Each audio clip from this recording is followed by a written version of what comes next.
Qarabağ Misli Premyer Liqasının 14-cü turunda səfərdə Zirə ilə 1-1 hesablı heç-heçəyə razılaşıb. Maçdan sonra baş məşqçi Qurban Qurbanov geniş açıqlamalar verərək həm oyunu, həm də qarşıdakı kritik Ajax görüşünü dəyərləndirib. Qurban Qurbanov bildirib ki, hər iki komanda kubok oyunundan sonra meydana çıxdığı üçün dinamika bir qədər aşağı idi, amma meydanda gərgin mübarizə olub.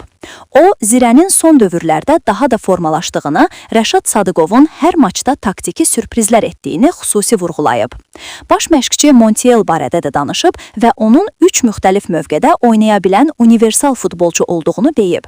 Qurbanov Montieldən razı qaldığını qeyd edib, lakin onun hələ tam hazır olmadığını və Ajax'la oyuna start heyətində çıxmasının real görünmədiyini bildirib. Zubirinin emosional reaksiya göstərməsinə toxunan Qurbanov deyib ki, futbolçulara sakitlik tapşırılsa da, emosiyalar oyunun bir parçasıdır və bu normaldır.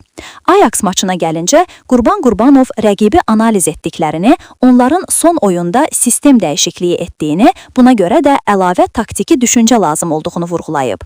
Bakıda oynayacağıq, yaxşı nəticə üçün hər şeyi edəcəyik, deyə baş məşqçi bildirib.